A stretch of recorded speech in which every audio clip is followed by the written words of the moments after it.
Dad, I think we're live. Could you at least tell me? Are we? Yes, we are. We're live. Hello, ladies and gents. Welcome. It is the gamer and the dad. 2-0. Gamer, dad, gamer, dad, gamer, dad. Gamer the dad. 2-0. 2-0. This is our 20th podcast. My God, dude, 20. Yeah, dude, that's insanity. Right? I'm surprised we even made it that far. So excited. Good morning, everyone. Happy Monday morning. Get your asses up. This is where you clap, son. Oh, yeah. Guys, thank you so much for joining already. We already have some people jumping on. Thank you. Holy moly. First and foremost, guys, this is podcast number 20. When we first started this, we just, like we said before, we just wanted to put it out there and just have everybody have fun, have people laugh at us, laugh with us, have a good time. Yes. We're still going. Podcast number 20. That's so awesome. Thank you guys for all your love and support that you always share with us. Thank you, thank you, thank you. But don't forget, subscribe, like, bell for notifications. Thank you so much, guys. This is so awesome. And we have some fans today.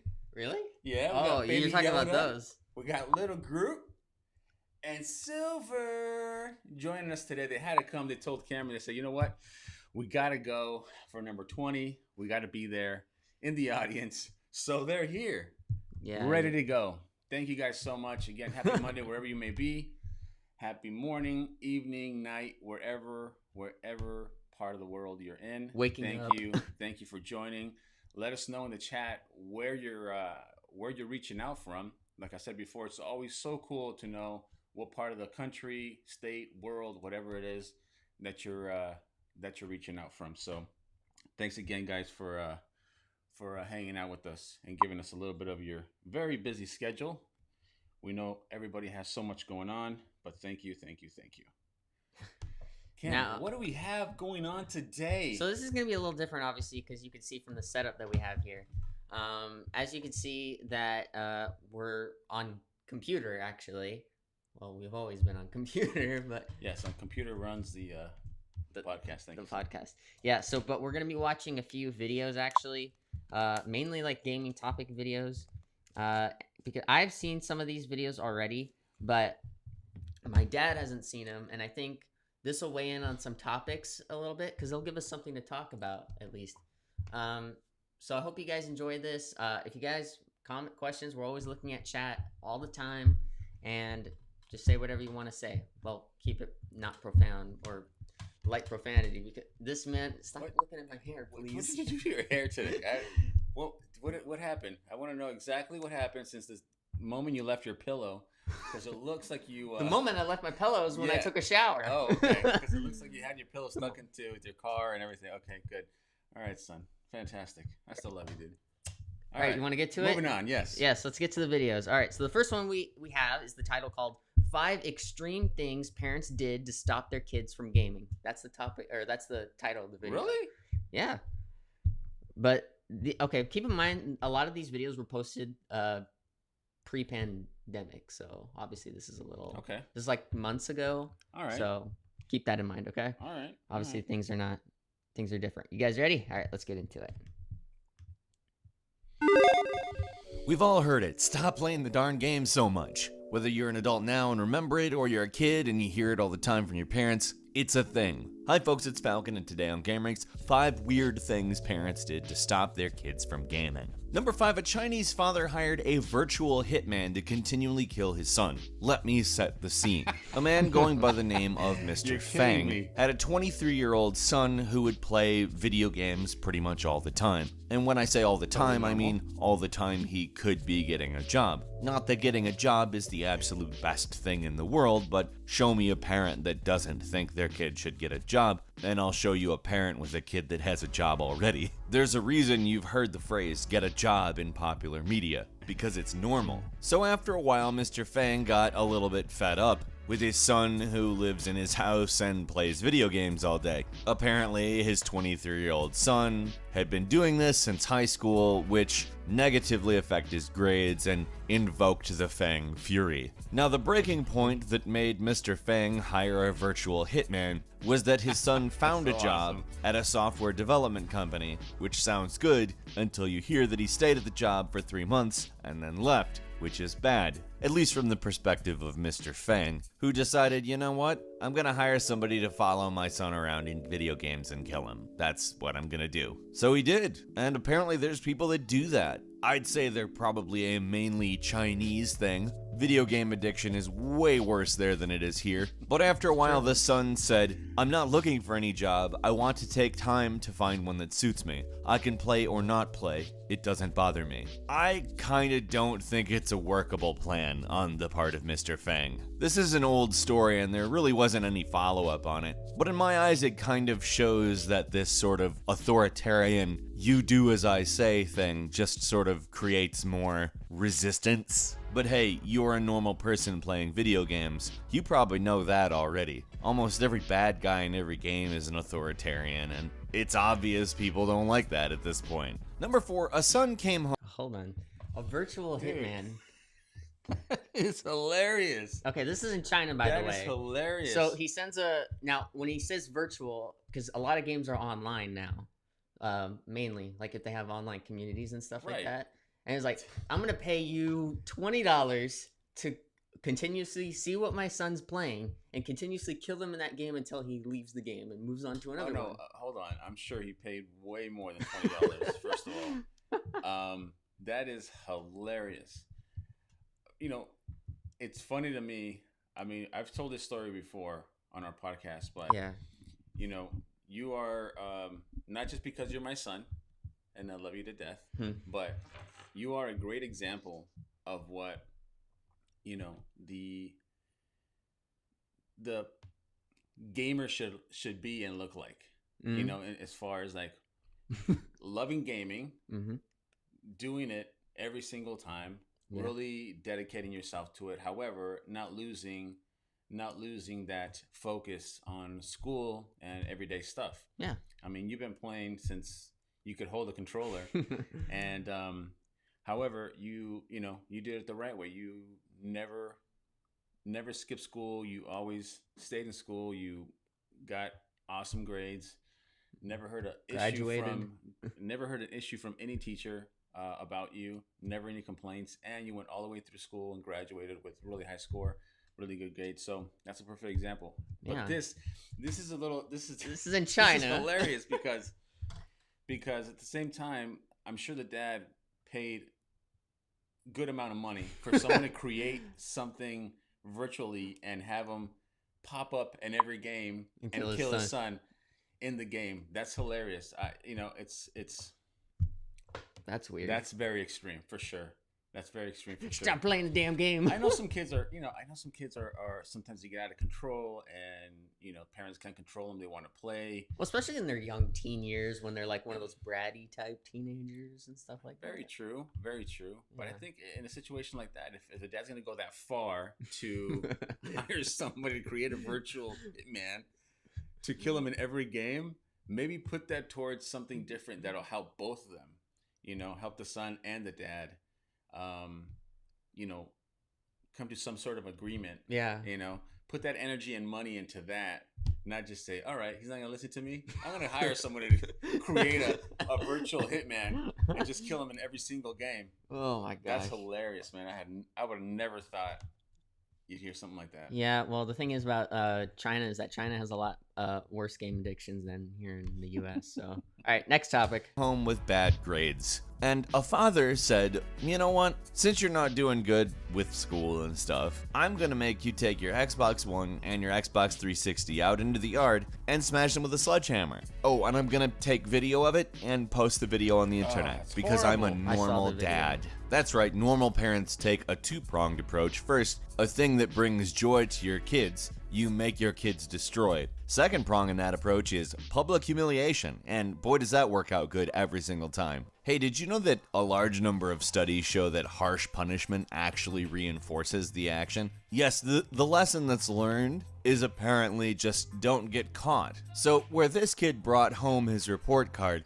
with the bad grades on it, you know what he could do next time is not bring the report card home. That's the message you send with this kind of punishment. And there's a lot of academic studies to back that up. And if you don't want to just stick with academic studies about kids, you can also look into harsh treatment of prisoners. The rate of being convicted again after harsher punishment is higher, for instance. So it pretty much matches up for adults. I mean, you don't force adults to smash Xboxes with sledgehammers, but there are similar principles at play. Anyway, the video, Good Parenting, Father Makes His Son Destroy One of His Xbox Consoles for Failing at School, got over 50,000 views on YouTube, over 700,000 views on World Star Hip Hop, and ends with the kid crying. That's always good. That's a good thing to put on the internet, where nothing ever disappears. It's a good thing to do that to your kid. Yeah, I'm being entirely sarcastic. That is, don't do that. Jesus. Dude, that's drastic and dramatic. I don't think it's necessary. I really Hey, look don't. what my kid did. I'm gonna video this and send it on World Star. Yeah, that's horrible. That's horrible. Nah, man. I dude. think. Especially destroying things. Those things are hundreds of dollars, man. Well, that's not. Just that's take not it away. The point here is, okay, the dad's trying to get his attention and trying to humiliate him to, for him Do better in to school. learn a lesson. I understand that, but it's not the way to go, man. All you're doing is depressing your kid, and making him more angry, making him or her more angry, and it's horrible.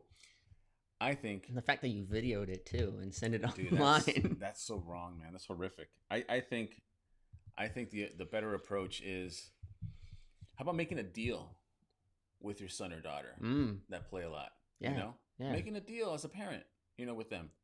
Listen, this day and age, that it just doesn't work anymore. The mistreatment of kids, honestly, it doesn't work anymore. It's like, it doesn't.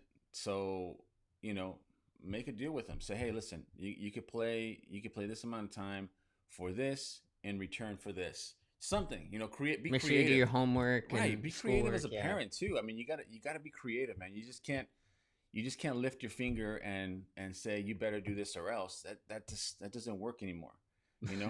Be creative with your son or daughter and make it work for both of you. Yeah, And that's what it is. That's what it's all about now. Yeah, the thing about it is you can't really. I mean, that's going too far, way too far, actually. To just say, okay, go out, take your Xboxes, you destroy them with a hammer, and I'm just gonna video it. I had nothing to do. I'm a good parent. It said in the title, "Good parent." I made my kid smash some Xboxes in the front yard. That's horrible, man. That is. Moving on, I really hope that. Hopefully that kid really learned a lesson. Otherwise, That's gonna garbage. go even Number further. 3, where in America, angry dads make their sons smash their Xboxes with sledgehammers. Angry dads in Japan use sledgehammers to destroy PlayStation 4s on their own. Now, the owner of the PlayStation 4 in question is a Twitter personality by the name of Timuchin. Now, Timuchin played PlayStation 3 a lot, and off camera, his father had smashed his PlayStation 3, which isn't cool. You see that and you're just kind of like, alright, well, that's unnecessary aggression. But it's also not video evidence, and it's not going to get a ton of retweets. So Timuchin went out, bought a PlayStation 4 kind of to rub his father the wrong way intentionally. It's kind of a way of saying, hey dad, you lost. I got a PlayStation 4. That's better than the PlayStation 3 anyway, haha. Well, he predicted that his dad would not be particularly happy about it and set up a camera. It's a lot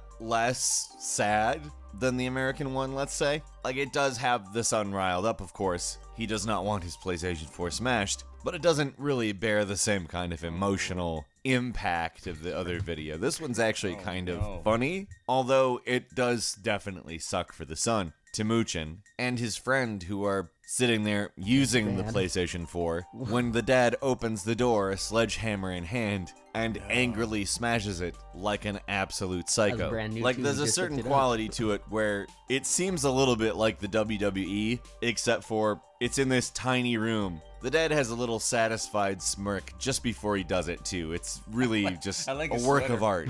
I'm not lauding him The for little doing happy this, bear, of course. I whatever think that that is, it was right the before he wrong thing to murders do. the But it at least industry. is an emotional abuse. actually. Or Oh, really 4? physical abuse. It's a And he table, walks a out just like a PlayStation champ. 4, and a monitor. Based Yeah, a lot of people thought that video was. I'm the boss here, son, not you. It's Christmas. However, I wore my nice sweater. All right. A lot of people said that the video was Murders the fake because, PS4 and walks away and says, "There." yeah, but a lot of That's people it. said that video was probably just for attention because originally they said he smashed his PS3, but there was no video evidence, and he just tweeted that out, so nobody could believe him.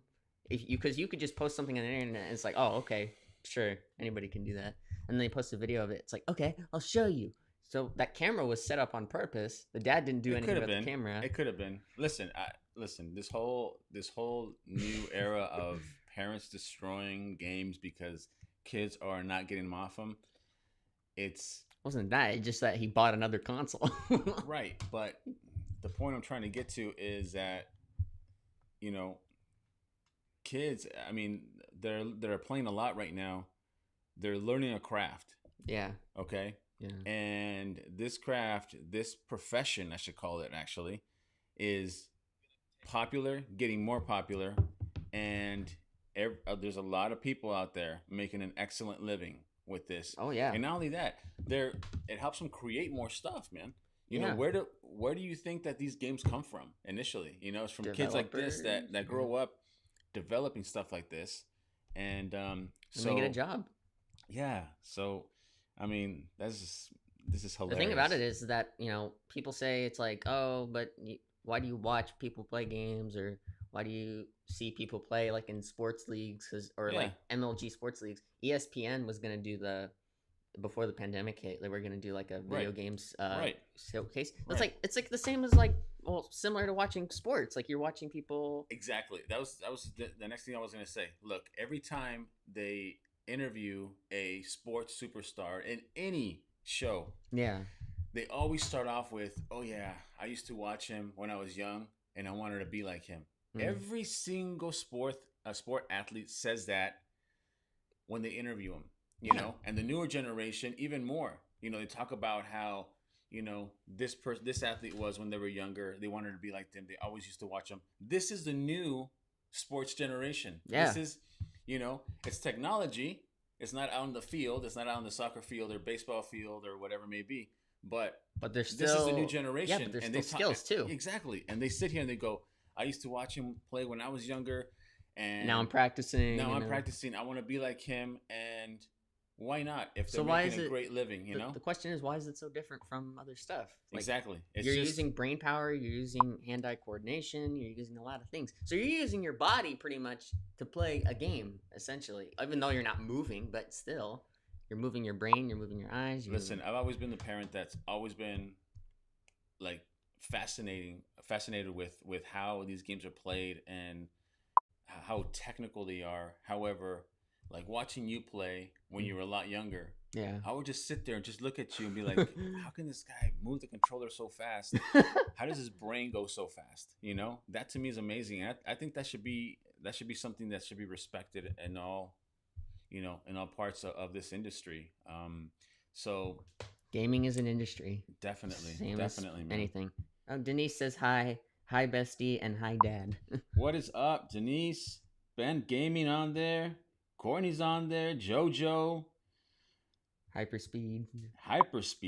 basically Excellent. getting Dash, the what's up, business everybody? end of a Thank you for sledgehammer, joining. which is, you know, inanimate objects. Sucks, but at least nobody was hurt, right? Emotionally or physically. Number 2, a mother with a maybe less effective idea. Maybe a little less bad, but also definitely one that's not going to work. Mom took to YouTube to start ranting about her son's addiction, calling for Right, no, that's a Epic bad sign. Games to intervene. Now, I'll tell you why this matters in any way, shape, or form. Because if I were Epic Games and I saw some random on the internet saying, hey, you need to intervene with my kids so they stop doing your game, I think that Epic Games would probably be like, oh, well, their kids are doing our game, so that's good. Apparently, this mom's 12-year-old son is repeatedly hounding this woman with stories from the Bible. I'll just quote her from her video. He looked at me and says, "Mom, do you remember when we were in church last week and the man was asking for bread because he needed to be fed? And Jesus said, all you need to do is ask and you shall receive?" Which I'm gonna go ahead and say, like,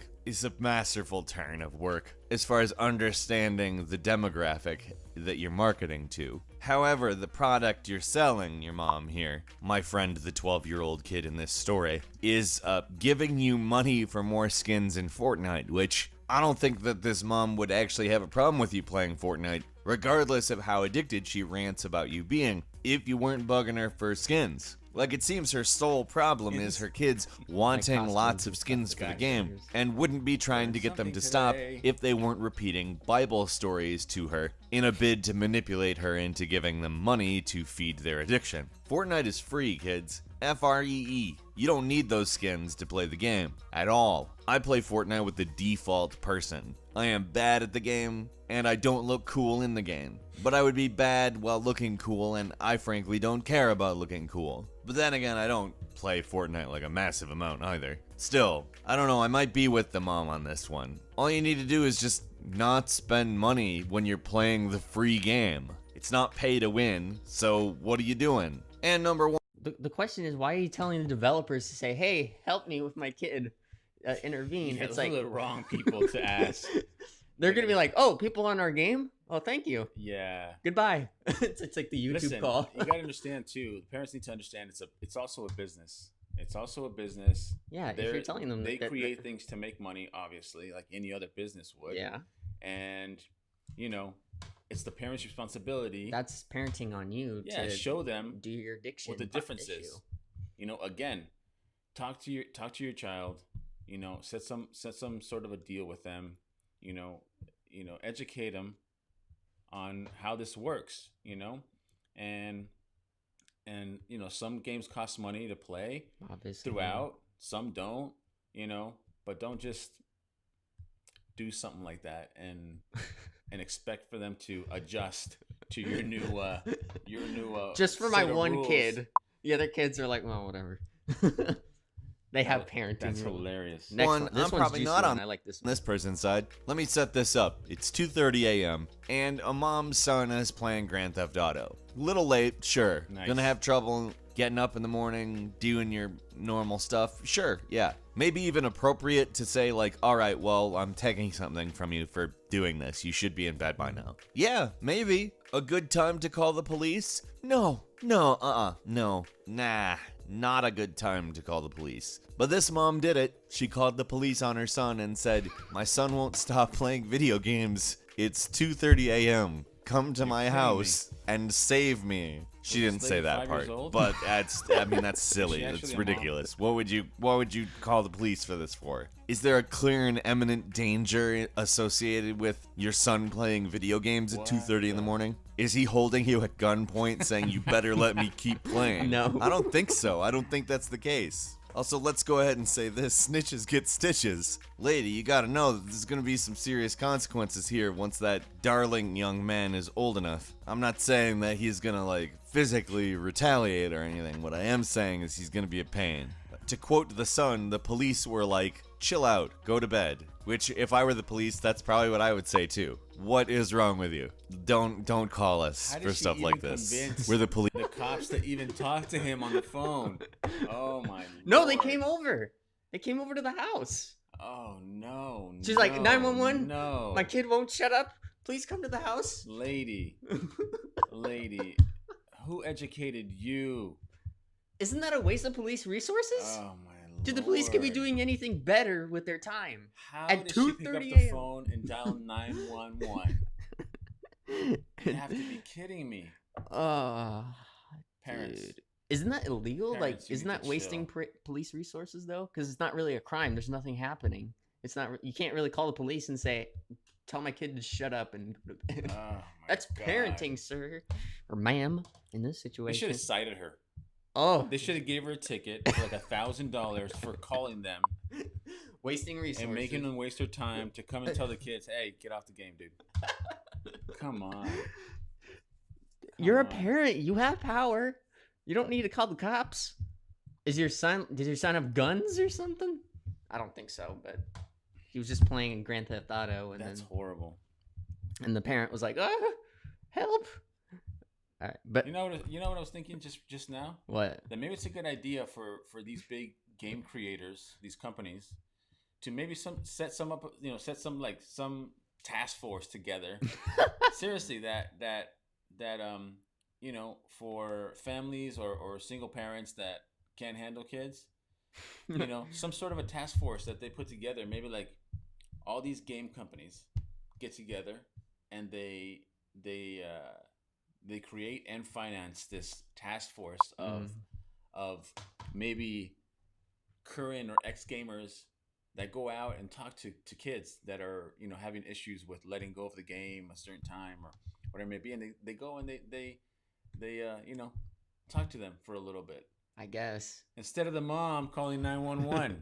Jesus Christ. That should be a cool task force to be on. I guess. Yeah. Listen, We're kid. gaming task force here. There's a kid that won't get off the game. Hey, get the F off the game, dude. It's 10 a.m. Done? All right, ma'am. That'll be 45.50. Oh my god. Actually, it'd be a pretty cool task force to be on, dude. I would lead that task force right away. If you're watching. That's hilarious. All right, next video is 7 ridiculous things video games got blamed for in the media. I think this is going to be a juicy one. Oh, my lord. These guys. Video games get accused of a lot of bad, and while criticism isn't a problem, sometimes it's pretty unjustifiable. Hi folks, it's Falcon, and today on GameRanks, 7 ridiculous things that video games get blamed for. Starting with number 7, over in the UK, the Association of Teachers and Lecturers has said that video games are making children violent. A representative from the association said that horrific games are causing children to act out quite graphic scenes, which is causing a rise in hitting, hurting, and thumping. Now, here's this thing that I just want to mention that I think a lot of adults who don't remember being kids, don't remember. Kids do that stuff. It's incumbent on them to break that stuff up, at least while the kids are at school. Like, that's the teacher's job. What I'm saying here isn't a definite reason for why teachers are doing. Why are you blaming video games for what kids do? Like they start doing the thumping and all that nonsense. Bullying happens at school, so the teachers should have the responsibility to stop it and say, "Hey, cut the crap, man, or I'm going to call your parents." Oh, no, video games do this. They always tell kids to shove other kids. There's been violent and fighting games from way back from the 80s. Yeah. Right? Street Fighter, like this one, for example, existed for a while. And Street Fighter was actually pretty violent back in the day for a video game. Yeah. And I mean, just now they're saying that kids are getting, violent, and dude, kids have always been violent. Kids have always been violent. This just a theory, but what I'd say is it seems like they're trying to find a reason not to do a thing that's a part of their job. This could be for a rational reason. Parents have definitely shifted into a my child can do no wrong mode, and they will actively go after people who are saying anything negative about their kids, including rational things that are simply designed to stop them from hitting another child, for instance. I would say not every parent out there, but I also would say that most people know at least one, and I could understand teachers not wanting to deal with that kind of parent as they say this is unacceptable behavior and your child will not be allowed to do that, but at the same time, it's definitely not just video games that cause that. If some family lived in a house on a hill with no electricity, I promise you that those kids would be hitting, hurting, and thumping each other. Totally. Maybe even more than they do with the video games in their lives, because they'd have more time. That's right, I think they'd still be wailing on each other even if there were no thwomps in their life. Now, I'm not saying it can't influence their little minds, and I wouldn't do that, but to attribute something that kids just do anyway to video games is kind of weird, honestly. Moving on to number 6, an 18-year-old man sold his kidney in China because he had racked up a debt of about $3,200, which were nebulously labeled as related to video games by the Chinese media. This young man sold his kidney for $6,500, which the going price of a kidney is a large amount more than that, $47,000. And while I'm not saying that if you approach the black market naively, they won't rip you off, even getting ripped off, he brought in about twice what he needed with the kidney, implying this was not an insurmountable debt. The Chinese media tried to pin it on video games. But this sounds like a situation where a lot of things went wrong. Let's say that video games actually were the cause of the reason he had that money. Why was there no one in his life that could help him? Why did he immediately jump to kidneys? And why is it so easy to sell a kidney in China, but so hard to know what a kidney... True, though, dude. It's like, was there no one there to, like, guide him? He's sitting there going, I gotta pay back all this money. Dude, I got this debt. Got it. Kidney. Gone. I got 2. I just need 1. I'll sell that right now. Let's make a call really quick. Let's get the kidney task force on the line. How much for my kidney, man? I'm 20 years old. It's fresh. Let's go. How much? 6,000. Yeah. Done. Get over here. Chop it out. Let's do it. Wait, but the Chinese media is saying, oh, video games caused him to sell his kidney and get money. It's like, no. When do video games cause you to go sell a kidney? That's your personal choice. Don't people donate kidneys to other people who have kidney failures too? Yeah, I really doubt it said on the video game. In order to pay for this, you might want to sell your kidney. I really doubt it said that. These are human choices, man. It's that, you know. Anything goes on in China. Exactly. He is worth. I would suggest that if he understood that a kidney was worth nearly $50,000, he wouldn't have sold it for $6,500. So even making the assumption that it was video games that fully put him into debt, there are a number of places in his life where selling a kidney could have been avoided. Also, what if this guy has a gambling addiction? Then the real problem isn't really video games, but the fact that gambling mechanics in video games. And more than a few people who love video games are really critical of that. Show me the person who's like, yeah, loot boxes, baby. I'm sure they exist, but like, they're fools. And most people think they're fools. Now, this stuff is actually a problem, and if taken on, would be a drastic improvement for the industry as a whole, as getting loot box mechanics and crap like that out of video games would overall improve video games. But you'd have to say the problem is loot boxes or whatever gambling mechanic, and not the problem is video games. And to spend any time actually learning about the conditions present in this person's life would be to search for the actual cause of him going into debt. And I promise you, the nebulous, generalized video games aren't... What was their research? They had no evidence to back that up. He could have gambled all away his money. Yeah, none. the reason. What this sounds like to me is a combination of various social failures. Failures to set up systems that prevent people from being exploited. Because let's say the video games did exploit him. Not only is that exploitation not inherent in the art form, but more importantly, why were they allowed to do that? We know for certain the black market exploited him with his kidney. Why were they allowed to do that? Just the nebulous video games where the problem doesn't work when you actually consider things from the perspective of what specifically went wrong here.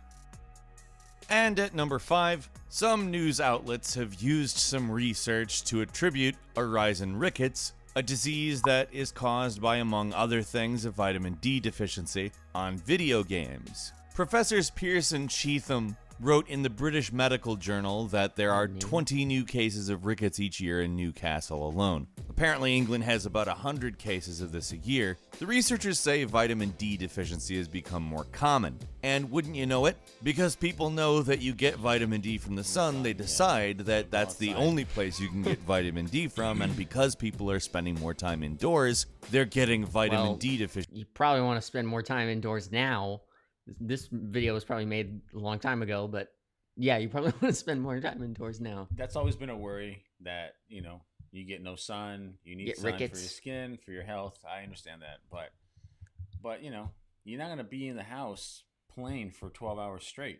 You know, that's also the parents' responsibility to break it up a little. Sees more often. The problem is that you can get it from a large amount of problems. You can get it by not eating a diet with enough vitamin D in it, for instance. Or let's say you're a kid and you're breastfed and don't get vitamin D supplements, and it doesn't necessarily mean that you're even having a vitamin D deficiency in the first place. You may have a calcium problem or a phosphorus problem. But hey, no, video games. It's video games. Never mind that there are a ton of reasons someone might get rickets, a lot of them becoming more common in our everyday life as our diets change and certain things become more moral to eat than others, for instance, as habits in breastfeeding mothers change. No. Drink it's milk. video games. That's it. That's all you gotta do. Number 4, British rock star and all-around person people don't love, back in 2011, went ahead and blamed video games for riots. We live in an age of violence, and I don't care what other people say. Brutal TV and brutal video... I'm not going to keep doing that voice. Brutal TV and brutal video games are a reason for this pointless violence. The people are immune to violence, they're used to it, and if they get caught, they aren't punished right away. The prisons are already full, then build new ones. For one, this is silly. He doesn't even actually give any real correlation, just that supposedly people are used to violence. The implication being that people can't discern real violence from video game violence. And I'm gonna go ahead and say, even if video games were genuinely photorealistic, if you can control it, there's just something different about it inherently. When you see somebody like punch somebody else in real life, there's a visceral reaction to it that you don't really get from a video game, at least on the same level. Certainly, yes, you can get a sensation of immersion, but there's an element of disbelief that I've always gotten whenever I see real-world violence happening that I just don't with video games, no matter how realistic they are. But no, we're just used to it. We can't think, I guess. Noel. And moving on to number 3, cops in Australia decided to blame driving games for bad drivers in Australia. Now, this was a while ago, but it just shows the lack of thought put into things. Now this I'm experienced with. Games don't create bad drivers. Bad drivers are born bad drivers. Dude, trust me. Bad drivers are born bad drivers, and that's it, period. Actually, driving in a video game could possibly enhance your driving skills a little bit. Yeah, they're using GTA. It doesn't create bad drivers. Stuff, yeah. Trust me that bad drivers are born bad drivers, man. Trust me. A police superintendent said this: video games can have a negative impact on young drivers because it increases their complacency and their indulgence in risk-taking behavior. In games, you race, you crash, and it is a matter of pressing the buttons and off you go again. In real life, it doesn't work that way. You can be killed. Oh, clearly, because our steering wheels aren't controllers, sir. We don't drive our cars and just have buttons. We got a steering wheel. We know the difference. That's hilarious. Duh.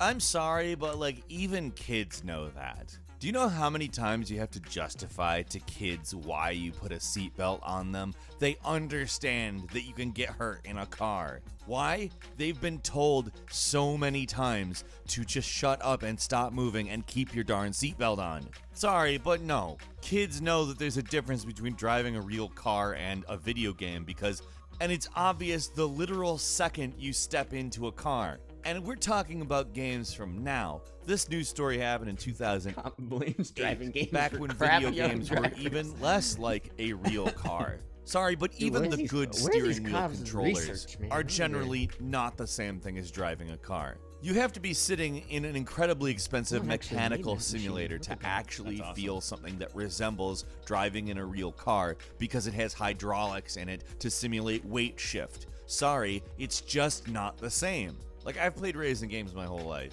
The first time I sat in a driver's seat in a real car, I was terrified. They do not move like you think they're going to move, and it scares the bejeebus out of you.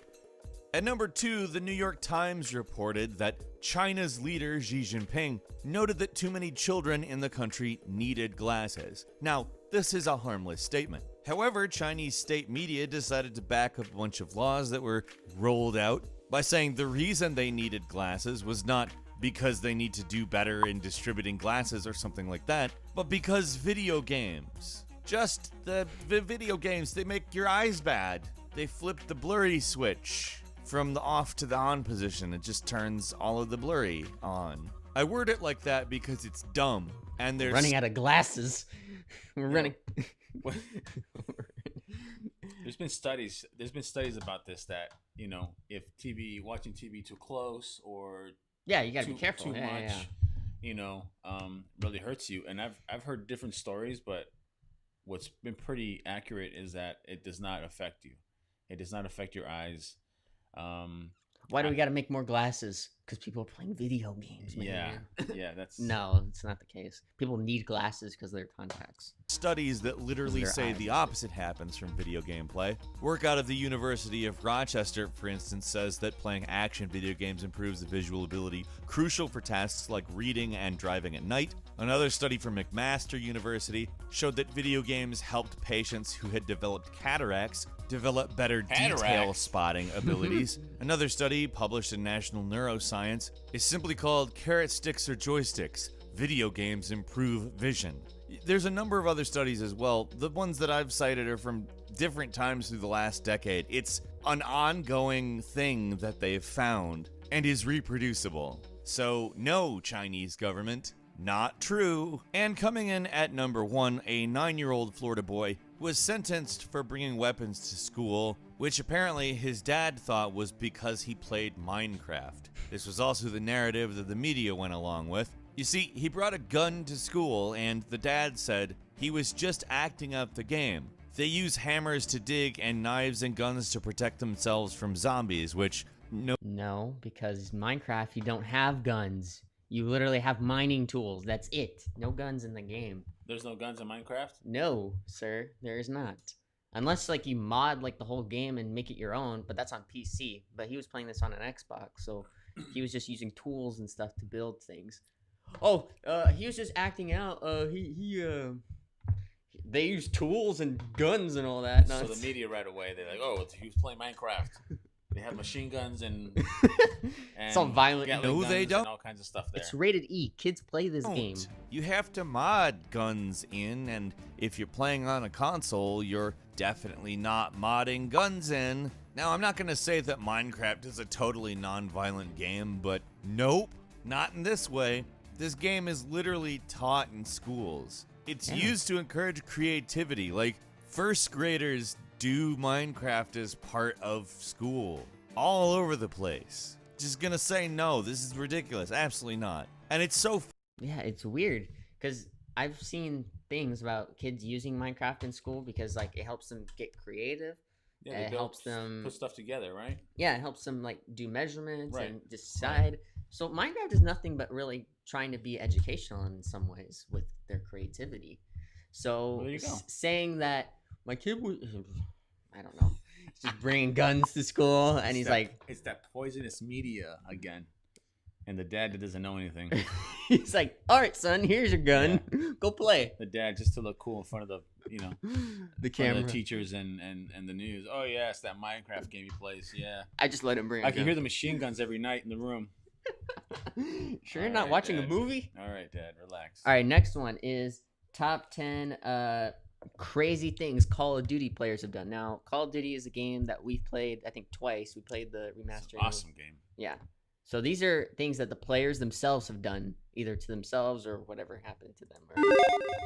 We all know some gamers do some wild stuff. We thought we might talk about the gamers that have heard the Call of Duty. Hi folks, it's Falcon, and today on Game Ranks, 10 crazy things Call of Duty players have done. Starting off at number 10, way back in 2012, Kim.com, the founder of Mega Upload, yes, that's his real name. No, it's definitely not his birth name. And yes, Mega Upload, the file sharing site that was used mainly for piracy that got, in trouble. Kim.com was the world champion of Call of Duty Modern Warfare 3 on Xbox Live.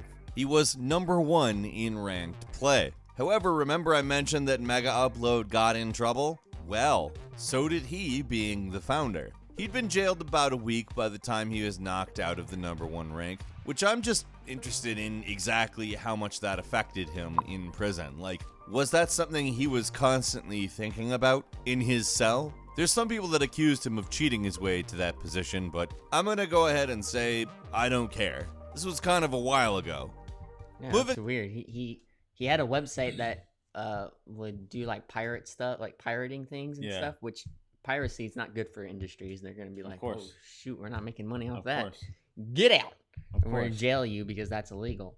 And he's like, oh, but I was top ranked in Call of Duty. It's not gonna matter, dude. You're in jail now because you just did some piracy crap. Yeah, and you can't play in there. Moving on to number 9, a Call of Duty player decided that, hey, he was going to make Master Prestige without firing a single shot. Now, Master Prestige sounds like some sort of magician's title. That's not the case. You have to get to level 55 before you can enter what's called Prestige mode, and then you basically have to level up in Prestige for 11 levels, and you get the final rank of Master long time. Prestige. Wow. A YouTuber by the name of These Knives Only managed to pull off 32,000 kills using the bayonet charge, the shovel, an ice pick, throwing knives, and, of course, being the guy's name is These Knives Only, the combat knife. Now, he not only did this Fired in no Black bullets. Ops 3, he also has Yeah, done just it in throwing World knives War or II. stabbing people. That's it. No In bullets. fact, he said, I always set a goal of hitting max rank in every Call of Duty game by using only knives, so my main goal right now is hitting level 1000 in World War II. At number 8, a Call of Duty player who also makes cartoons and whatnot on YouTube called Blasted Roof combines Wait, Poke... level 1,000? yeah. you How would- far do these games go? A lot. You have to rank up, and keep Level going. 1,000. Holy hell. Well, in GTA Online, you can rank up to 8,000 if you play that long. on with Call of Duty, and they did a good job of integrating snipers and various classes combined into what Pokemon would with be Call a of Duty. JRPG, obviously Game along Boy the lines game. of a Pokemon game, and also integrated a bunch of cultural references from the Call of Duty section of gaming. Now, I'm not saying that it's the most amazing thing ever done, but it's a fun idea, and I enjoyed it. Moving on to number 7, a couple got married after they met when who would become the wife continually killed the husband in Call of Duty. The future husband, a man by the name of Gary Davey, noticed that a player would just relentlessly keep killing him. His response to this was to send that player a message asking them to stop killing him, which, what are you even playing this game for, dude? Anyway, it actually worked out pretty well for him on account they started conversing, and as it turned out, they only lived about 90 miles from each other, and somehow shockingly, Kaylee Hopgood, the future wife at this point, was the same age as Gary. They were both 22. After they ended up talking, talking more and got engaged, then got married. Neither of them were obviously looking for somebody to marry on Call of Duty. That's not something you do. So it's pretty cool they Call of actually Duty's found not a each other dating that way. simulator. Good on them. Moving on to number 6. That's actually pretty cool, though. She was killing him all the time. And he was like, please stop, kill Yeah, please someone stop else. calling me. Who the hell's killing me over here? And they just got talked. together. Yeah, that's awesome, man. This isn't crazy. entirely This one's the fairly opposite. dissimilar to the previous, however, it has a twist. Two people who were already together ended up being faced with a split when the girlfriend caught the boyfriend cheating. His response was to buy her a PlayStation as a gift, which is, maybe not the best response. Forgive me for cheating. I'm gonna buy you a PlayStation. Yeah, here's a PlayStation that I can play when I go over. Okay.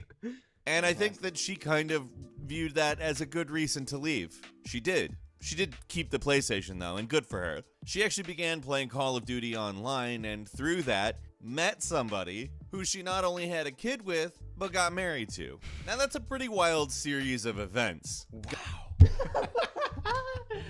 all right, you cheating sack of poo. I'm gonna take your PS4 gift. I'm gonna play Call of Duty, and then I'm gonna meet somebody and Good have a for baby her. with them. Good for her. Guy Damn. cheats, gets Hey, PlayStation she to made make it- up she made for it it. work. Girl goes, actually, you can leave. I'll keep the PlayStation. Finds a new husband, has a kid with them through the PlayStation. Is that not something you would hear on Jerry Springer? I mean, that seems like a Judge Judy episode where the guy's like, give me my PlayStation back.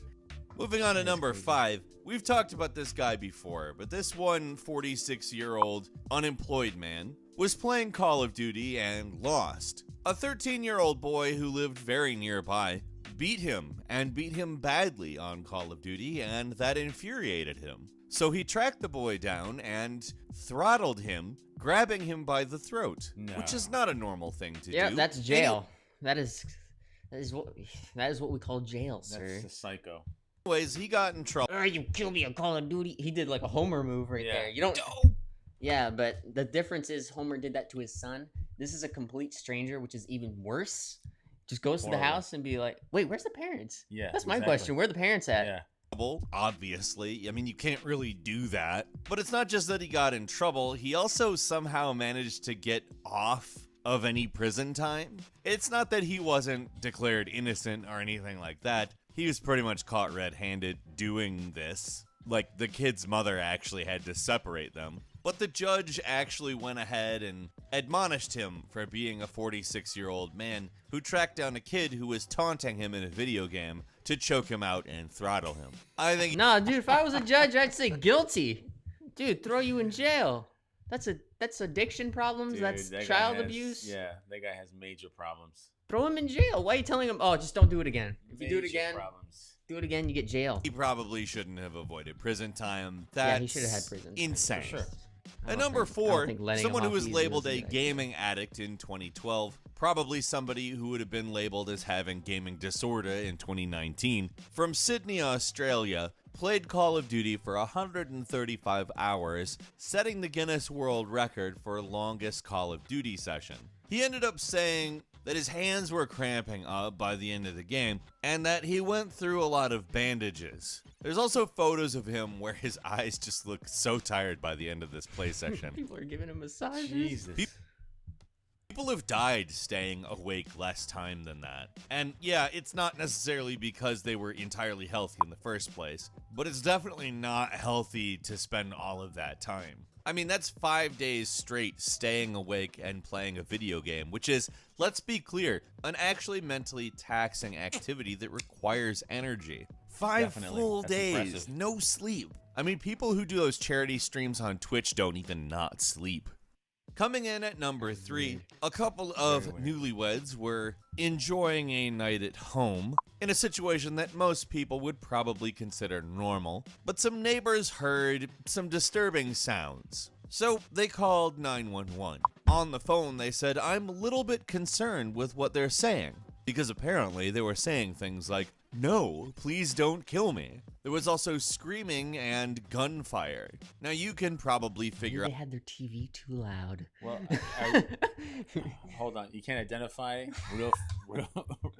real firearms in real in real Dude, life. bullets sound in real compared life to sound TV. completely loud. Like you fire a gun, that can be heard from like all the way to the next aisle. But no, there's a TV. TV's too loud. Just That's tell them to turn it hilarious. down. out where this is going, call the police, but they man. were You're doing playing a Call mom of Duty. thing, man. They were not Jesus. spraying their apartment with bullets. I think people probably would have figured that out pretty quick, but apparently this neighbor didn't. They were concerned over the bullet sounds. Like, if you're concerned over bullet sounds and not, like, utterly terrified there are bullets flying through your wall, which, by the way, is what would happen if people were shooting bullets out of guns that are in Call of Duty. If you're just concerned about it, it's probably not real bullets. So what I have to imagine is that this was an incredibly passive-aggressive move by the neighbor, in which they were like, I don't want to call 911 and complain about the noise because then they'll think that I'm awful. Instead, I'm going to call them and act as though I fear for my life. And you know, that may not be the case. It may be a genuine call, but I'd like to imagine that people aren't that gullible and dumb. Coming in Yeah, you can't. You're calling the police, man. Dude, people are wasting police resources right now. They don't even know. They're Some just people like, are just weirded out, man. They hear certain things and they're like, oh, and bullets going on. and you know, certain times they can't mind their own damn business. It's like, Well, you're saying they can't identify firearms? yeah, real firearms like, compared to like in TV, like watching a movie, playing a video game. Yeah, they sound really monotone. And at Just number nosy-ass 2, people, missions that's what in it is. video games often involve heist scenarios, and some French criminals actually pulled one off pretty well. There were Call of Duty trucks delivering copies of the newest Call of Duty when this happened back in 2011 to various stores all around France. And these criminals were like, we want all of them, but we don't want to pay. So they hijacked the trucks and stole all the games, and it turns out to be that in this heist, they got away with about $775,000 worth of the game. And then about an hour later, they did it again to another delivery van. I don't know what the second van was carrying, but Considering the fact they didn't get caught by the cops, these are good hijackers. And just the first haul was good enough, nearly $800,000 worth of copies of a game. Back in 2011, you could probably sell that all around the world and get away with it. I don't know about now. The people who care about game preservation are going to look back on our era with scorn, mostly because there aren't as many awesome heists. That's the reason, right? Yeah.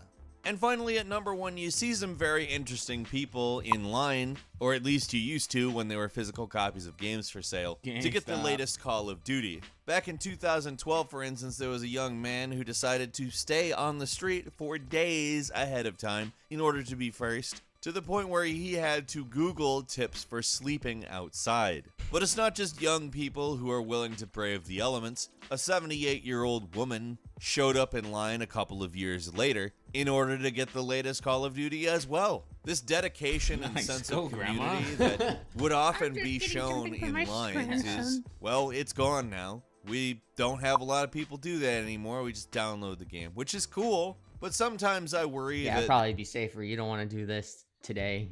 this kind of diverse, regular people's meetup is happening less and less, and video games used to be a thing that kind of did that. What do you think? Leave us a comment. I just think that people are dedicated, I guess. That's what I think. Well, that's always going to be part of what people do, especially on, when new games are coming out, new movies are coming out. That's always been a thing. And I think that'll always happen, for sure. That'll always happen. Yeah. All right, next one. Involving our game, Grand Theft Auto. So this is top 10 dumbest Grand Theft Auto controversies that Grand Theft Auto has been mixed up in. So we know that Rockstar has dealt with a crap ton of lawsuits because of Grand Theft Auto. So these are just pointing out 10 of them. Okay. Grand Theft Auto basically deals in the currency of controversy. And because of that, a lot of dumb people overreact to the games. That's why GameRanks is bringing you the top 10 dumbest Grand Theft Auto controversies. Number 10, the hot coffee minigame that was taken out of Grand Theft Auto San Andreas. Now, Grand Theft Auto is probably one of the most controversial things in the game industry, and it does everything it can to court that reputation. But the creators obviously dubbed the hot coffee minigame too much, because they cut it. However, a lot of the code for it was still in the game when they released it, and PC modders were able to bring it out. For those unfamiliar, the minigame is actually a minigame that involves sexual intercourse between CJ and whatever woman he is with at the time. If you were old enough, you remember the world flipping its shit. The mature rating on the game was quickly swapped out to an adults only rating, despite the fact the game is not even accessible without downloading changes to the game. Rockstar actually had to remove the code from the game and re-release it in order to get the mature rating back. Again, despite the fact that you actually had to download a mod for the game in order to crazy time, man. That was So how did that go? So they had a game mode that they were gonna have in the game when it came out. It was like a sex mini game. Yeah. So whatever girl you had, you can do intercourse or whatever. Yeah. And the publisher said, well, you can't do that because that's going to be an adults only thing, so you can't really put that in there. So they're like, okay, we'll just cut it, and then we'll just make like a shake house scene or whatever, which is in the game now. So they cut the code out. Yeah, well, some of the code was still left, and then PC people, like people who play on PC, they had mods and they had files that were like, oh wait, Rockstar didn't cut this out, so they reinstalled it, and they're like, oh, so this is what, so this is what it is. But the problem was that they removed the PS2 copies, the Xbox copies, even though on the PS2 and Xbox you couldn't get those files because they were just on console. Right.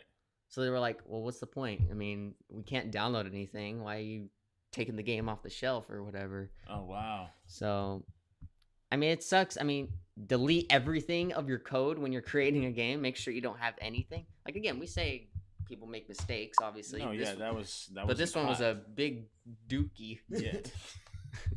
Access it. That's basically the same thing as having to download a mod for the game that has a new sex mini game in it anyway. I'm getting riled up about it now. The mod itself actually cost Rockstar Games more than $20 million, all because of something they cut from the game. The lesson here is when you cut something from a game, get rid of all traces of it, otherwise it's basically like you left it in the game. Number 9, Jack Thompson.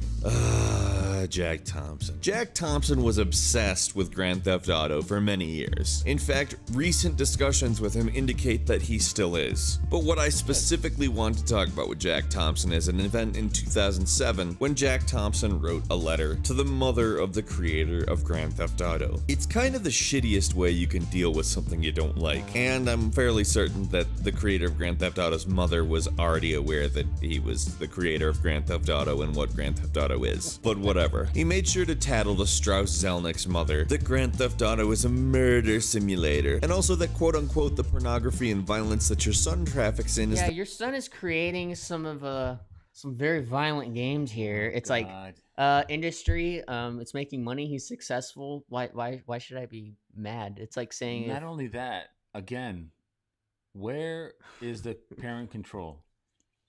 It goes along with movies too. If there's a movie, whatever scary movie, or Jason or Halloween and stuff like that, where these guys are actually killing people with knives and stabbing them. Yeah. Kids go see them. People go see it, and in this video, it's talking about like Jack Thompson contacted the person who created Grand Theft Auto, like the person who's in charge of Rockstar, right? And he's telling his mother, "Hey, do you know your son creates like really bad games for children?" It's like, well, the games are not for children. They have a mature rating on the game. Exactly. So now we got to call all the producers and directors of the movies that are out there and be like, do you know that your son created a movie where he kills people? Yeah, that's dumb, dude.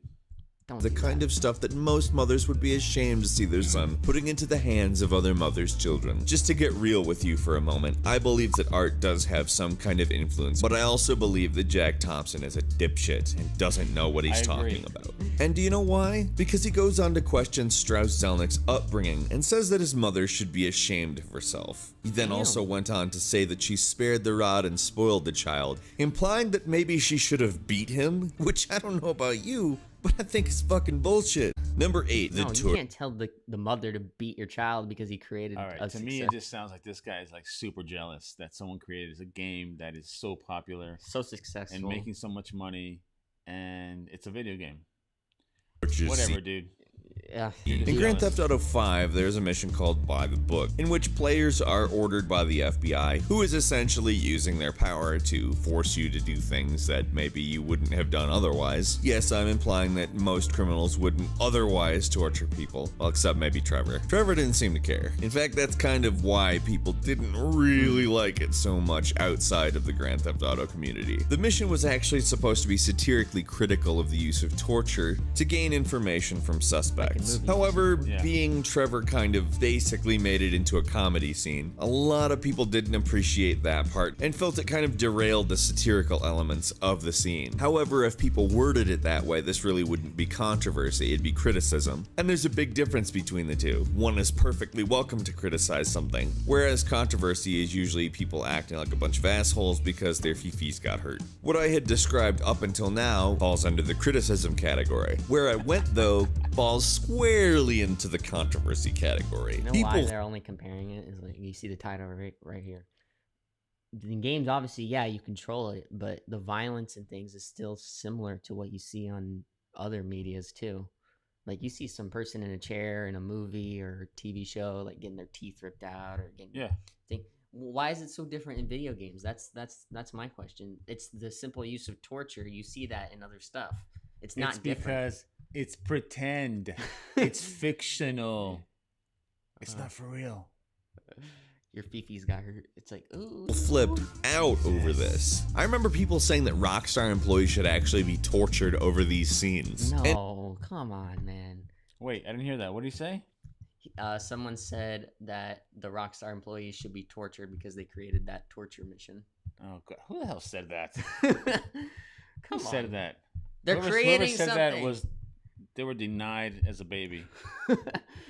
You're gonna say that to the movie people? Like again, you're gonna say that to the movie people and TV people and music people, or you're gonna say that to everybody in the industry? It happens. And oh sure, that definitely resolves the issue of torture. You know, torturing artists. I don't know, Grand Theft Auto really is a lightning rod for the worst types of controversy on both ends. Number 7, the treatment of certain ethnic and racial groups. If you remember in Grand Theft Auto Vice City, people weren't too happy about the depiction of Cubans and Haitians. Cuban and Haitian advocacy groups argued that the game might incite violence against members of both of their communities, specifically because it dehumanized and encouraged the killing of members of either gang. A lawsuit was actually filed over the issues, and Rockstar didn't win it. Number 6, full That sucks. That's Well, they did this change racial it. thing is They did change it over time. They had to update it. Yeah. But again, it's a movie, it's a game, And plus, you're not focused. I mean, there's in GTA, you kill a lot of people. Those are not the primary focus of gangs that you're going to be killing in the game anyway.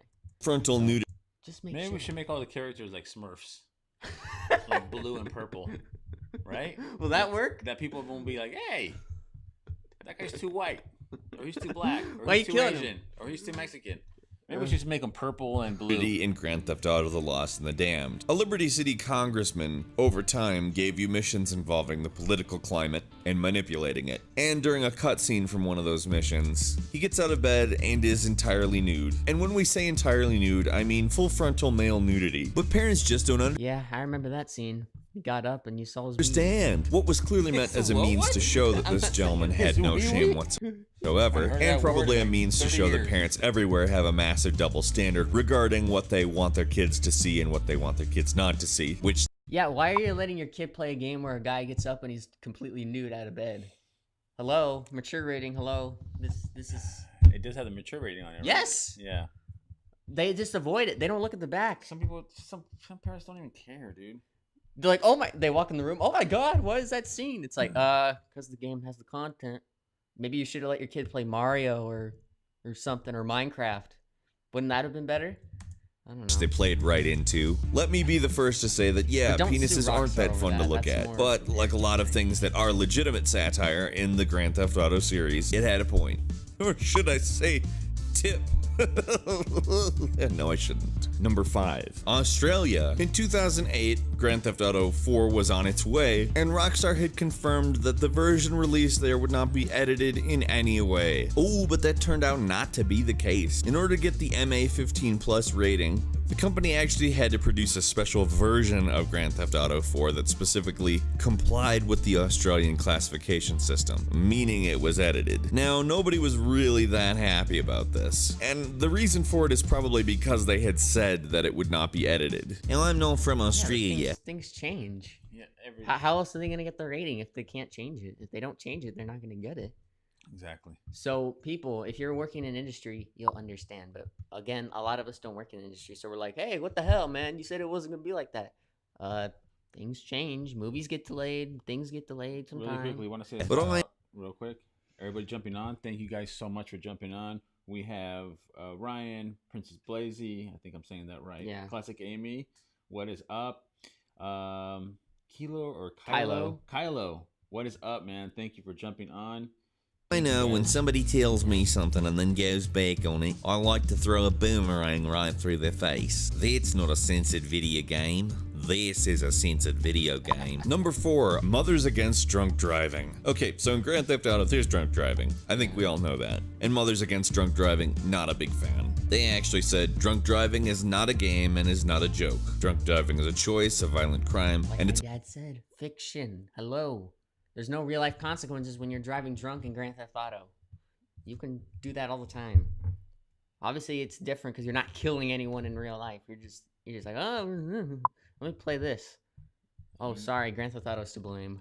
Yeah. also 100% No, preventable. that's a no-no. Which, duh. I'm not saying that there isn't a serious cultural problem, that certain people, for whatever reason, think that it's okay, but it's definitely not Grand Theft Auto's fault. And on top of that, they depict drunk driving in kind of a not encouraging it way. The main character of the game in question, the one that they had a shit fit about, the game doesn't stop you because, frankly, it's an open world game and they try to do everything that they can to allow you to do whatever you want. However, the game actually does provide some context for your actions as not being good. Number 3, killing sex workers for money. Now in Grand Theft Auto 3, they added sex workers to the mix. And the simple act of showing something that's considered a crime is controversial. I don't know, but we're supposedly sex positive enough as a society not to care. I don't care. But one thing that people were particularly upset about was that you could pay them, you know, for sex, and then kill them and get your money back. Now, part of the point was that they wanted you to be able to do anything you could think of. And in Grand Theft Auto, that meant a lot of things that you would never, ever, ever do in real life, and not just because of the consequences, but because, frankly, it's wrong to kill people. Now, people really like to get pissy about this in particular. And I'm not going to try to excuse it because it's your right to feel however you want to feel. But I think a lot of people objected to this specifically not because of the killing aspect of it, but just because there are sex workers in the game. Which I think is kind of fucked up because having sex versus, you know, death. Number 2, a guy named Ryan Yeah, don't get pissy about that, man. That's been in part of Grand Theft Chinner- Auto forever. was arrested in the UK on charges of a series of attempted rapes and bodily harms. Most people surrounding the case seem to try to make it come off like the Grand Theft Auto games influenced his actions. However, the entire Grand Theft Auto series, and I say the entire Grand Theft Auto series, from 1 to 5, has no events, story or not, that include sexual assault. There are a few brief True. That is true. And you're blaming Grand Theft Auto because this guy did that, and you're like, oh, Grand Theft Auto did it, clearly. Oh, thanks, guys. mentions of it, but out of all the things that one would try to say Grand Theft Auto influenced, sexual assault, actually not a valid one because it never truly even deals with the subject. And finally, number 1, in December 2013, actress Lindsay Lohan decided that Rockstar had used her likeness to create the woman in a lot of the artwork used to promote the game, and in July 2014, about 6 months later, actually sued Rockstar Games over it. She claimed that the character of Lacey Jonas was an absolute 100% copy of her. Now you're looking at a picture of her right now. That don't look a damn thing like Lindsay Lohan. And if she acts like Lindsay Lohan, that's called satire. And that's actually called satire. I mean, that's actually 100% satire. If this character was an exact copy of Lindsay Lohan that looked like Lindsay Lohan and was used to make fun of Lindsay Lohan, there's absolutely zero that anyone could do about it. Like, does anybody ever sue Saturday Night Live for depicting them? No, because it's not against the law. Any law, civil or criminal. There's no precedent for being able to have yourself removed from something like that if it is critical of you. And the fact that the character bears no actual physical resemblance to her, as she claims it to, all but cements that. So much of what has been brought against Grand Theft Auto is just ridiculous. I mean, I'm not saying that there is nothing wrong with Grand Theft Auto, but nobody ever actually points them out. They just get all pissy over the things that, well, are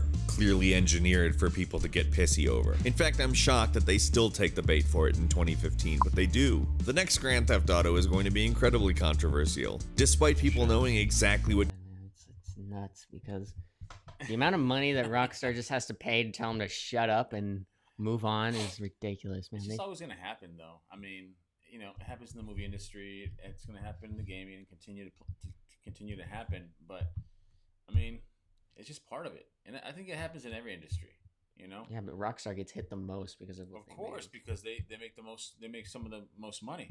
Yeah. You know, and people want part of that. You know, Like, hey. Yeah. Hey, that girl looks like me. Sue. Wait, did you use me in that game? Oh my god, they used me in that game. Lawyers, hello? That's the stupidest thing ever. It's Yeah, like, but Lindsay, if you guys don't know, Lindsay Lohan actually lost that suit because... yeah, I could have told you that. without even knowing what the hell's going on, I could have told you that. You can't do that. Rockstar didn't pay a penny to her. Yeah, of course not. They kept that money. Of course not. That's the stupidest thing. Again, it's just when something is very We saw the successful- image comparison between the artwork. Yeah, that was horrific. She looked horrific, by the way. When a company or anything like that is very successful, a lot of people are going to want a part of that. Oh. They're going to want some sort of money from them Dude, get for your whatever own reason. damn money.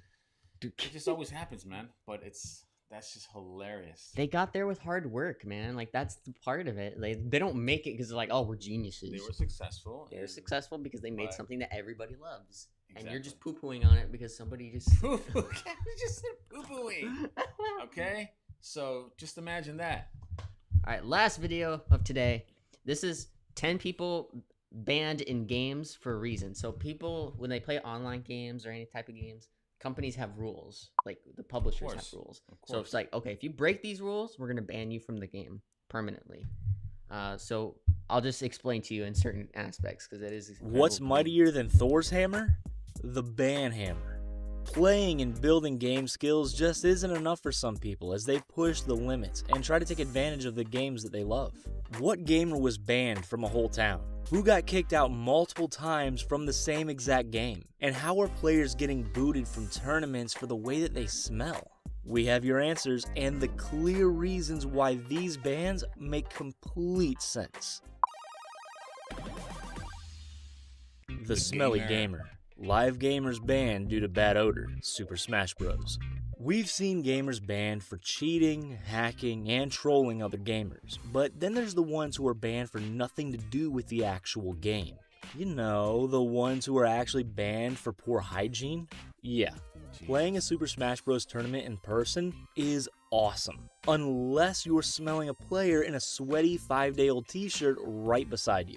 In some cases, the players just legit have not showered. In other cases, the straight up stank is actually a strategy for players to win.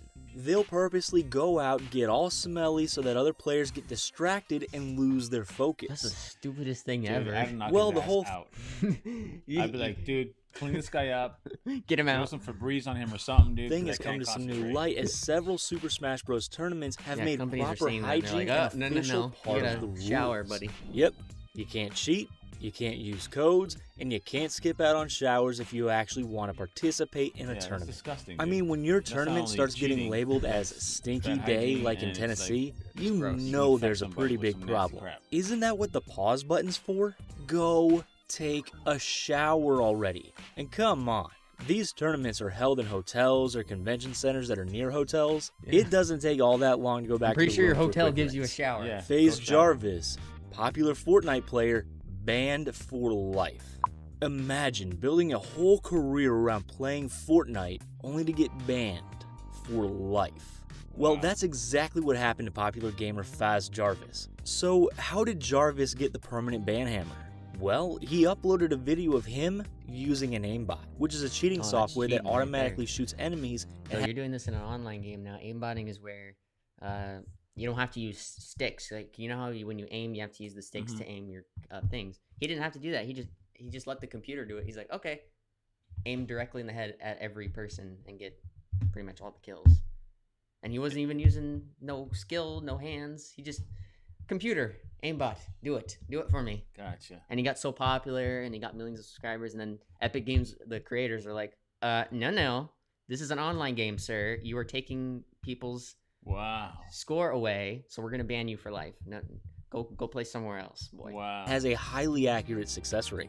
True, FaZe Jarvis was not using the aimbot in an active competition or through his main account. He did upload the whole thing to YouTube, and here's where the problem is. The guy has millions of followers, and Yeah, he of basically course. encourages Of course others to it is, download the yes, yeah. aimbot and cheat as well. I'm gonna restart my game and I'm gonna have aimbot. You will see, trust me, you will see.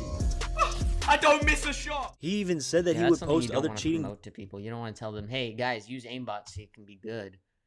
Don't do that. Jesus. Don't do that, man. Not see, you're just gonna get Epic Games and a bunch of hockey dookie, and they're gonna be like, ugh, you gotta deal with all these damn cheaters. Videos in the future. There would be a major impact in Fortnite if just 1% of his viewing audience decided to download the aimbot and use it within the game. The decision by Epic Games may seem drastic, but Jarvis does have an influence over others, and they need to set an example that cheating is not okay and will impact Play the fair. integrity of Yeah, the game. everybody does. Despite a tear-filled Why is that public so hard? apology, FaZe Jarvis's lifetime ban has stuck, Did he and now cry? he's got to find Yeah, a he new cried in an apology Oh video. my lord. He's like, I'm sorry, please give me back. No, the company Jesus. made the decision, boy. You made the decision to Battle have the Royal aimbot. game to jump Go, there go too. cut your hair. and Apex relax. Legends. Cheater comes back and gets banned again and again. Much like Fortnite, Apex Legends is another battle royale game where players try to get away with various hacks like aimbots.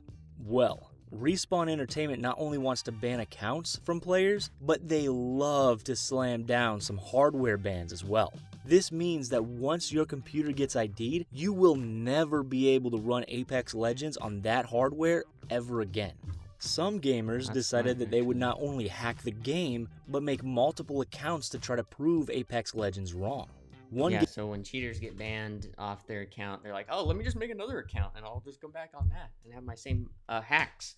So, because you can do that with like multiple emails and stuff. Okay. But what Respawn decided to do was like, oh, wait, this cheater's been coming back a lot. I'm just going to ban their whole hardware system. So, meaning that if you try to go on Apex on on your computer, you can't play it on that computer. You have to buy a new computer to play it. Oh, wow. So they're like, no more creating accounts. You just can't play Apex. That's actually interesting. That's actually not bad, actually. Yeah. I feel like that would be better than just because people have so much time on their hands, they'll just create like a billion accounts. Just Gamer even went on a live stream boasting about their cheating methods as the actual title for the video. What a mistake. Reddit actually came to the rescue this time around, as players posted real-time updates from the cheater in some of the forums where other Apex cheaters would post. The streaming player got banned, came back, and got permanently banned again. Ouch. Other players purchased virus removal software to try to get rid of the Apex ban, only to see it strike down just minutes later. Yikes. And the happiest ending of all, maybe when the original streamer changed his streaming title from cheating on Apex, don't join if you don't like cheats, to talking to chat while finding a new game to play. Banned from Apex currently. What glorious downfall for the player who thought that they could beat the system.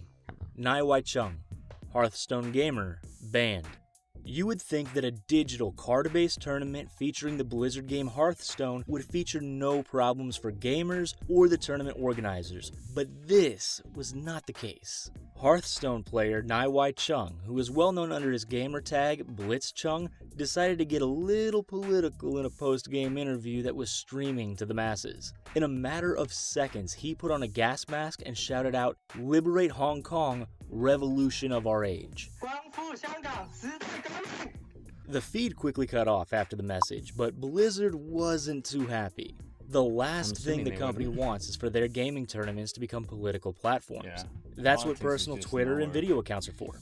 To make the message clear, Chung lost all of his prize money and got a competitive ban from the game for a whole year. No matter what the person's views are, he chose the wrong platform to showcase them on. And to think, all of this stemmed from a simple digital card game. Even with the ban, Chung has no regrets. He's happy that he stood up for what he believed in. I chose to speak out what's going on here, and I'll definitely live with all the consequences. The king of yeah, that was your whole career, sir. You lost all your money there. Just don't do it with other companies that are doing it on their platform. That's a no-go. They're gonna say no. If you want to go political, go talk somewhere else. You can't do it here. Absolutely. King of Arcades gets his whole arcade banned from a town. There are players who have been kicked out of digital games, real arcades, and even live tournaments. Well, now meet the guy who got banned from a whole town. Yeah, that's right, a whole town. So what exactly happened here? Richie Knuckles Vavrance is known as the King of Arcades and decided to open his own massive arcade in an old library basement in the town of Long Hill, New Jersey. Even better than the idea was the location. It was right across the street from a school, enticing a daily group of players each and every day. Well, things didn't go quite as planned. Despite setting up 60 different arcade and pinball machines, the town officials of Long Hill quickly swooped in and shut the business down. Richie pretty much set up the whole business without filing anything with the town. There's your first mistake right there. You don't talk to the town. They're gonna be like, hey, why the hell you have this here? They have to know, man. They have to give you the license. They have to get their piece of the pie. My piece. We deserve Apple's a piece. 10%. Yes, absolutely. Absolutely. If you don't tell them, they're just gonna be like, hey, this is a little illegal here. You're gonna have to It's not gonna happen, man. go to a different town, It's not gonna boy. happen. There were no zoning papers, no business filings, or approval from the town. And he wouldn't get a chance to make up for it either. The place had a one-night opening before being completely shut down, and all of the arcade machines had to be removed from the property within 2 short weeks. Despite the pain of moving, there is a happy ending. The classic arcade was opened in the nearby town of Denville, New Jersey, less than a year later. We imagine that he did everything right the second time. Hopefully. Enjoying these banned cheaters? Well, when you're done, go check out the gamer's video on Game. Let me just open this. It doesn't matter, right? Nobody's gonna. Yeah. No one's gonna care. And the town officials. Hello? Hello. Yeah, you're making money there? Yeah. Let's sit down, son. Let me tell you. I'm gonna teach you how Gamers this who took goes. their obsession too far. Famed high-score gamer Billy Mitchell, the king of Donkey Kong. And now from one classic gaming band to another. When you're labeled the king of Donkey Kong, you have a lot of pressure to build up to. And for Billy Mitchell, the pressure may have been just a little bit too much. How much? Well, in an effort to obtain the best Donkey Kong scores ever, Mitchell was caught using a Donkey Kong emulator as opposed to the original arcade game. With the emulator, small tweaks are made to make the game easier, and allowing Mitchell to achieve his high scores. Man, you can't What a keep up with downfall for the Nintendo's guy. challenge. He began his video game prominence by becoming the first person ever to win a perfect Pac-Man game. But it looks like those ghosts have finally caught up to him. A full frame-by-frame video investigation of Billy Mitchell was launched and pretty much confirmed that he was using an emulator. Mitchell blames conspiracy theories on the whole thing, but that didn't stop Twin No. Galaxies from banning Mitchell forever Dude, and you- removing all of you his just top don't wanna- scores. Twin Galaxies you is just one of don't the wanna most actually play the reputable game and actually scorekeeping get a good companies in the score. video game world. He's So gonna put the the work in. investigation was key to proving that their scorekeeping is hard. legit. Well, yeah, it gets hard when Basically, you his keep cheating playing. was That's one how Nintendo hurdle games that work. he just Yep. couldn't jump over. Helen Alive, banned from Twitch. Speaking out about genders. We all know Well, the Twitch that- players who go you can on stop to it right interact there. with I the think I fans know and where that's actually going. play the game. Then there are the players like Helen Alive who may have a game running in the background, but they're pretty much there for the views, fame, and the ability to shock other players with controversial topics. Helen Alive didn't get banned from live streaming on Twitch for cheating. She just spread a lot of hate and misinformation through her channel. In an interview, she even claimed to love to play up the dramatic aspects of her channel just to get a reaction. Well, she probably didn't expect to get such a drastic reaction from Twitch itself. After multiple strikes for hate-filled statements, the final ban came during a She conversation. got multiple strikes. How do you She strikes? got strikes, dude. But how do you not realize it's strikes? You Because think they don't- Amazon's just gonna say Because hello, they don't- strike? Because they don't care. They're you know, their platform is so big, their name is so big, and they think that nothing could tear them down. You know. Yeah, but Wrong. we talked about Twitch before with that Yep. disrespect. Amazon's like, Yep. See Would you ya, just- dude. bye-bye. Pack About your bags. genders. Go The home. clip was removed from Twitch and Go never somewhere else. released by the company, but it was controversial enough to result in the permanent ban. Basically, Helena Live should have changed her name to Helena Cancelled. She clearly offended a number of listeners by discussing genders and how she believes there are only two. The reports Like, came in, and you can't do Twitch that. reacted, No. and banned You're her. gonna get like Helena a whole would not be stopped though. She went on to another live stream platform to reveal the Twitch employee's personal email address and Oh, called no, them that's a no-go right there. out here to get back on the platform. Yeah, she's never getting back on Twitch after Wow. doing that. No way. You can't reveal people's emails like that, especially a Twitch employee saying, "Hey, get off. You're literally doing this. We gave you like a billion strikes. You don't learn." Wow, that's amazing. I wonder if the other streaming platform that she's on is gonna say, "Hey, cut that, Well, please." Well, we're gonna see. We're gonna see if maybe they gave it. Maybe they give her the new platform too because she has such a big name. You know. Yeah, but only for she didn't really play the game. She's just talking Donkey about Kong? genders and whatnot. It's like, Yeah. no, don't talk about that. 64, Game Shark cheaters get their game permanently ruined. If you think cheaters getting banned is more of a modern issue, well, Nintendo would tell you otherwise. Remember the I great think Game Nintendo was smart about this one, dude. Genie and Game Shark See. devices that would So unlock all there the used new to be that ways to device play? called like Game Genie or something for the NES. And what it did is that you got access to like cheat codes and you can play the game with certain cheats. What? You couldn't play the game regularly if you had that emulator in. Various games. But they did something for the Nintendo 64 that it seems bad, but it was actually smart. Well, Nintendo, they weren't a fan. You must play their games with purity and heart, Clear. especially Donkey Kong 64. The platforming game was a big hit for the N64, but Nintendo didn't want you cheating with their famed monkey. In fact, if anyone used Donkey Kong 64 with a Game Shark, the game cartridge would actually become corrupt. All saved data was automatically deleted, no new games could have been saved, and the whole Wow. thing was a glitch-filled mess. And no, it didn't matter how many times you blew on that cartridge, there was no fix in this one. Donkey Kong would spasm like he just ate a batch of bad bananas, players couldn't retrieve any power-ups, and the game just wouldn't play the way that it was supposed to. Basically, one hit would cause the demise of our dear Donkey Kong, and that pretty much ruined the whole game.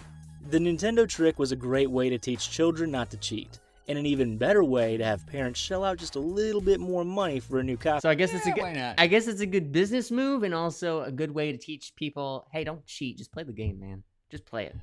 Just play it with purity. Play They it with. just want to get things. They just want to get through things so easy. You know, they don't want to put. But the Nintendo effort in. just taught you. Yeah, of don't do course, that. of Don't do that course, crap. Of course. And also give us a little bit more money so you can buy the next. Yeah, no, give me copy. $10 more. Come on. Copy of the game. Mewtwo King, Super Smash Brackets. Sometimes you're so good at a game that the way you play goes beyond the need to cheat. And sometimes you lose on purpose. This was the case for famed Super Smash Bros. Player Mewtwo King. To help get the tournament placement that he wanted, Mewtwo King did some pretty shady things. Take his placement in the 2011 Genesis tournament. The Smasher is well known for his use of Meta Knight, but randomly chose to battle with Ganondorf during a pool match. Not cool. He lost the battle and was clearly playing for a position that better suited his path to victory. The result of this purposefully poor play caused multiple penalties and bans from other tournaments. Other times he would agree to split winnings with players and he would lose on purpose. Not cool, dude. Oh, Where's your that's- competitive wow. spirit? That's Despite stupid. bans from tournaments, Mewtwo King has matured over the years. He's played against many weak players to help teach them aspects of the game. Well, And see, some I'm of- glad there's a good story. We don't see too many like good ending stories to this. At least he's learning his lesson. He's like, okay, maybe I shouldn't like cheat people out of their money or course. some crap like that. That's good because most of these stories don't have good endings. It's like you cheat, go home. Gone. Official sponsors also help keep the Oh, Smasher yeah, Twitch Prime. in line okay. as Yeah. well. They changed it to it's not Twitch Prime anymore. It's called Prime Gaming now. I mean, there's still the Twitch streaming service, but they're like Prime Gaming service where you pay like a fee every month Okay. to support your creators. It's called Prime Gaming now, so they just changed it. So, Mewtwo King's story of redemption is a hopeful one for some of the players who have fallen to the dark side of cheating. The Nintendo Switch Super Ban. This is a You big one. think getting banned from a game is bad? Well, just imagine how much worse it would be to have a super ban. Well, at least that's what many of the new gamers are calling Nintendo's ability to impose a super ban on Switch consoles. The reason for the ban from all Nintendo games has to do with hacking and homebrew installations. While homebrew does have good intentions, we all know that the majority of the homebrew installations are for pirated software and direct connection to Switch store servers without the need to pay. Oh, that's another sign. Let me put it in an emulator so I can get games for free. I don't gotta pay. Oh, so right, man. Right? Nintendo was like, what? No money?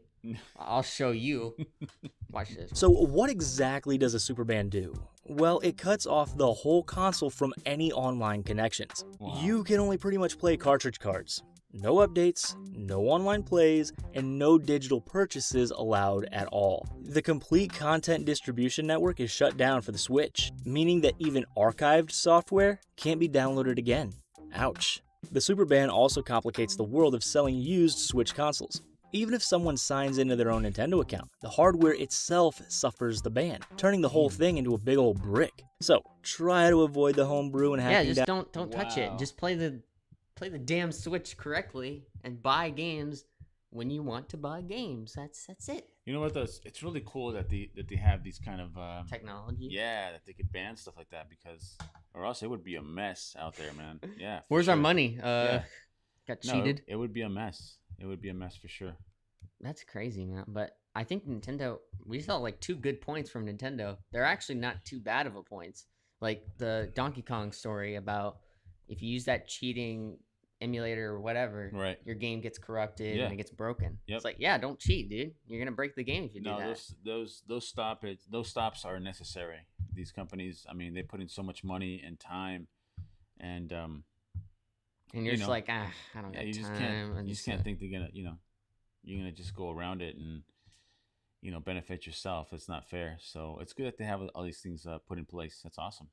especially for the Switch. Like if you use like that Chinese emulator or whatever to get free games off Right. them, that's pretty much piracy.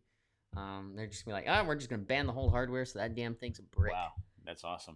And then you can't sell it. You can't sell that thing. It's like, well, you should go buy another one then. Hey, It's your own fault. You decided to. you gotta stay Stay fair, man. Just don't cheat people out of their money. Just get it. Okay. Yeah. Just Do you play want right. this industry to grow, or do you want this industry to Just play right. pay right, play right? Pay right, play right. Do things right. Hey, if the companies get money, they're gonna use that money to make other stuff. For sure. So don't cheat them out of it and be like, I don't need to pay. Hey, you got a game? Do I gotta pay for it? Let me go get my cheating thingy. Yeah. Plug it in. Oh crap! I can't. And I think stuff like that's always happened, but I think it's, companies are obviously getting smarter. They're putting more technology into their games, into their systems, where you're not going to get away with that. Yeah. So it's important. There's certain licenses if you buy games. But yeah, there's certain licenses on games that if you buy them digitally, it's on your license that you bought it on this console, on your account with this card. Of course. And that's it. You can't really transfer that to anything else. It's like, okay, if you got an Xbox, sorry, you have to pay for it again because you already bought it on PlayStation. That license is already on your PlayStation. Yep. It's not on your Xbox. Yep. Don't cheat it. Just play right. Play right. Do not cheat. Don't be this. Wait, I gotta go back to the. Where was that guy at? Chase Jarvis. Don't be this kid right here. Yeah, and get a haircut if your hair is like that. I don't know what's going on there. How'd you feel about him crying in that? It's like a mushroom exploded. Wait, how'd you feel about him crying? That was just him trying to get people to feel sorry for him. And it's like, no, you cheated. Hello. Yeah. Sorry. Just don't do it, guys. But guys, we're gonna end it there. Hopefully you guys enjoyed this video. I think this was a cool little new fun thing, right? That was awesome. I learned a lot. There's so many things going on in the gaming industry. There's so many things that happen. What were some that caught you? Just what parents do. Parents, come on. Calling the police? Yeah, that's just ridiculous. I mean, listen, I know kids could be crazy, okay? But talk to your kids. Be more vocal with them instead of trying to be physical. It's not going to work. So just be more vocal with them. Teach them certain things. Make deals with them, like, at the house and make it work for both of you. Some of that stuff was hilarious. And just the technology that games have nowadays and the consoles have, it's amazing to me how, all this stuff is put together and how people try to find a way around all this stuff to win. That's going to happen.